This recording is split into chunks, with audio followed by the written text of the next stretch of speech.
কিনা জানি না, আমি এত জঘন্যতম কাজ করে এসেছি ইয়া রাসূলুল্লাহ, আপনি যদি এই গুনাহের কথা শুনেন আপনিও রাগান্বিত হয়ে যাবেন।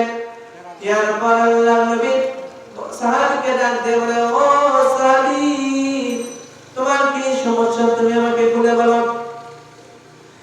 এরপর আল্লাহ রাসূলের সাহাবী বলে, ইয়া রাসূলুল্লাহ, ইয়া হাবিবাল্লাহ, আমার অনেক কয়েকটা খারাপ গুণ রয়েছে, আপনি তার মধ্যে থেকে আপনি আমাকে একটা একটা করে সবক দিবেন।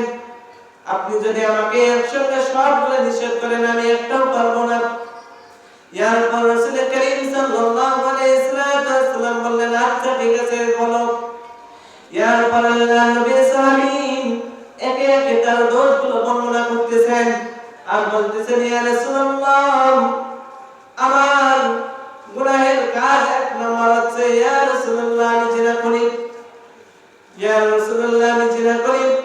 এরপর নবী করিম সাল্লাল্লাহু আলাইহি ওয়াসাল্লাম বললেন, দ্বিতীয় গুণ তোমার বলো। এরপর নবী সাহাবী বলে, ইয়া আল্লাহর রাসূল, দ্বিতীয় নাম্বার যে খারাপ গুণ সেটা হচ্ছে আমি চুরি করি, তৃতীয় নাম্বার ডাকাতি করি, চতুর্থ নাম্বার হাজারি করি, পঞ্চম নাম্বার হচ্ছে আমি মিথ্যা কথা বলি।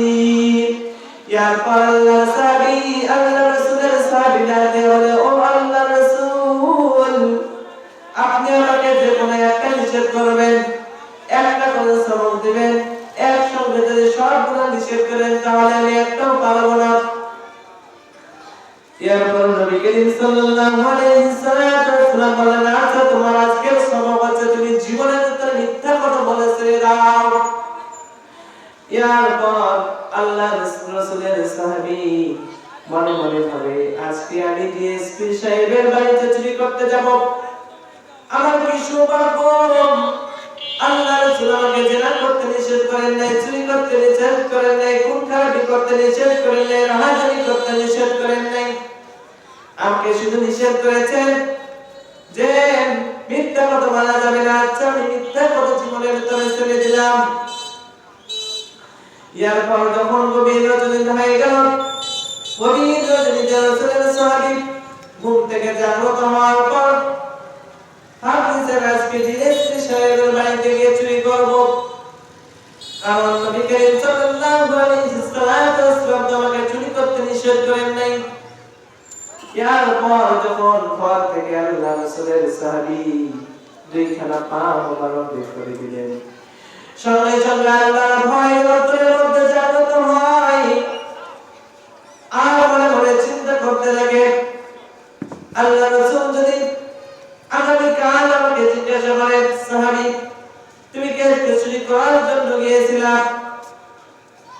আল্লাহ রাসূল তো আমাকে মিথ্যা কথা বলা যাবে না এই জন্য নিষেধ করে দিয়েছেন, মিথ্যা কথা তো ছেড়ে দিতে হবে, আর যদি আমি চুরি করি তাহলে ইসলামী আইন মোতাবেক আমার হাত কেটে দেওয়া হবে, অতএব আমি জীবনের তরে চুরি করা আজকে থেকে ছেড়ে দিলাম। পরের দিন আমার সাহাবী মনে মনে চিন্তা করলো, আল্লাহ রাসূল আমাকে জিনা করতে নিষেধ করেন নাই, অতএব আজকে আমি জিনা করার জন্য অমুক বেশ্যা মহিলার বাড়িতে চলে যাব। গভীর রজনীতে যখন দুইখানা পা মোবারক ঘর থেকে বের করলেন, করার পরে অন্তরের মধ্যে আল্লাহর ভয়, বিশ্ব নবী করিম সাল্লাল্লাহু আলাইহি ওয়াসাল্লামের কথা স্মরণ হয়ে গেল। আল্লাহ রাসূল যদি আমাকে জিজ্ঞাসা করে, সাহাবী তুমি কি আজকে জিনা করেছো, আমার তো সত্য কথা বলতে হবে, হ্যাঁ ইয়া রাসূলুল্লাহ আমি জিনা করেছি, তখন তো ইসলামী আইন মোতাবেক আমাকে পাথর নিক্ষেপ করতে করতে মেরে ফেলা হবে, অতএব আজকে থেকে আমি জীবনের ভিতরে জিনা করা ছেড়ে দিলাম। একে একে আল্লাহর নবী সাহাবী জীবনে যত পাপ কাজ করত সমস্ত পাপ কাজ থেকে মুক্ত হয়ে গেল। এরপর আল্লাহ রাসূলকে ডাকতে বলে, আল্লাহ রাসূল, ইয়া রাসূলুল্লাহ, ইয়া হাবিবাল্লাহ, আপনি আমাকে এমন একটি শিক্ষা দিলেন, এক সবকে আমি আমার জীবনকে পরিবর্তন করে ফেলেছি।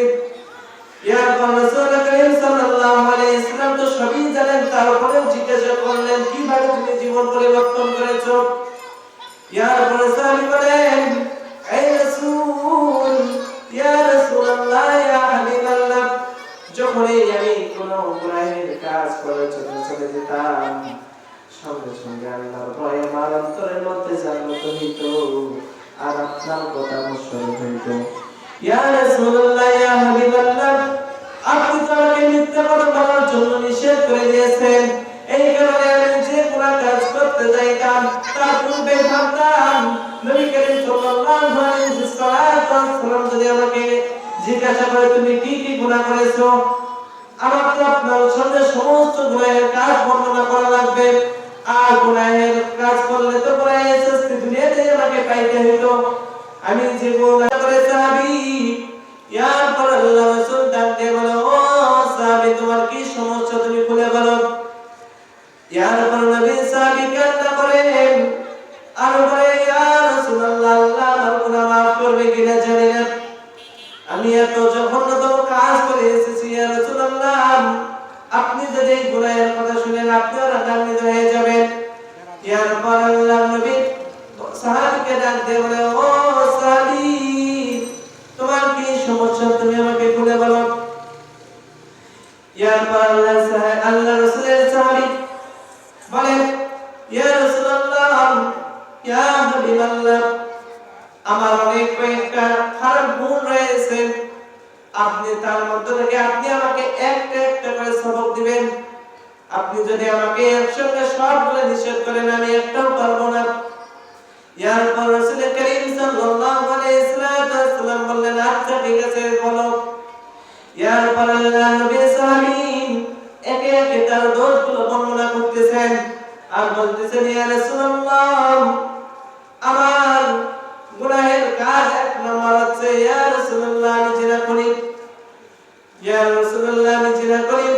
ইয়ার পর নবী করিম সাল্লাল্লাহু আলাইহি ওয়াসাল্লাম বললেন, দ্বিতীয় গুণ তোমার বলো। ইয়ার পর নবী সাহাবী বলে, ইয়া আল্লাহর রাসূল, দ্বিতীয় নাম্বার যে খারাপ গুণ সেটা হচ্ছে আমি চুরি করি, তৃতীয় নাম্বার ডাকাতি করি, চতুর্থ নাম্বার হাজারি করি, পঞ্চম নাম্বার হচ্ছে আমি মিথ্যা কথা বলি। ইয়ার পর আল্লাহ রাসূলের সাহাবী ডাকতে বলে, ও আল্লাহর রাসূল, আপনি আমাকে যে কোনো একটা নিষেধ করবেন, একটা করে সবক দিবেন, একসঙ্গে যদি সবগুলো নিষেধ করেন তাহলে আমি একটাও পারবো না। এরপর নবী করিম সাল্লাল্লাহু আলাইহি ওয়াসাল্লাম বলেন, আচ্ছা তোমার আজকের সবক হচ্ছে তুমি জীবনের ভিতরে মিথ্যা কথা বলে ছেড়ে দাও। এরপর আল্লাহ রাসূলের সাহাবী মনে মনে ভাবে, আজকে আমি ডিএসপি সাহেবের বাড়িতে চুরি করতে যাব, আমার কি সৌভাগ্য।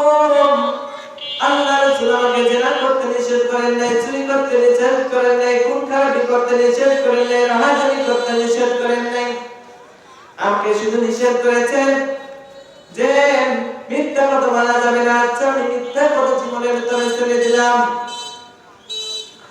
এরপর যখন গভীর রজনী হয়ে গেল, গভীর রজনীতে রাসূলের সাহাবী ঘুম থেকে জাগ্রত হওয়ার পর ভাবতেছেন আজকে ডিএসপি সাহেবের বাড়িতে গিয়ে চুরি করব, কারণ নবী করিম সাল্লাল্লাহু আলাইহি ওয়াসাল্লাম আমাকে চুরি করতে নিষেধ করেন নাই।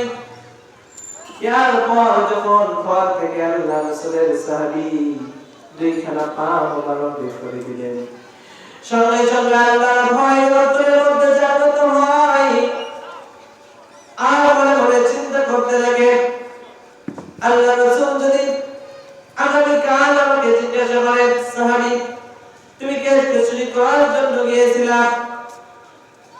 আল্লাহ রাসূল তো আমাকে মিথ্যা কথা বলা যাবে না এই জন্য নিষেধ করে দিয়েছেন, মিথ্যা কথা তো ছেড়ে দিতে হবে। আর যদি আমি চুরি করি তাহলে ইসলামী আইন মোতাবেক আমার হাত কেটে দেওয়া হবে। অতএব আমি জীবনের তরে চুরি করা আজকে থেকে ছেড়ে দিলাম। পরের দিন আমার সাহাবী মনে মনে চিন্তা করলো, আল্লাহ রাসূল আমাকে জিনা করতে নিষেধ করেন নাই, অতএব আজকে আমি জিনা করার জন্য অমুক বেশ্যা মহিলার বাড়িতে চলে যাব। গভীর রজনীতে যখন দুইখানা প্রাণ ঘর থেকে বের করলেন, করার পরে অন্তরের মধ্যে আল্লাহর ভয় বিশ্বনবী করিম সাল্লাল্লাহু আলাইহি ওয়াসাল্লামের কথা স্মরণ হয়ে গেল। আল্লাহর রাসূল যদি আমাকে জিজ্ঞাসা করে, সাহাবী তুমি কি আজকে জিনা করেছো? আমার তো সত্য কথা বলতে হবে, হ্যাঁ ইয়া রাসূলুল্লাহ আমি জিনা করেছি।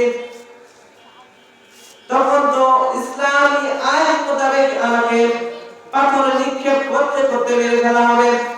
অতএব আজকে থেকে আমি জীবনের ভিতরে জিনা করা ছেড়ে দিলাম।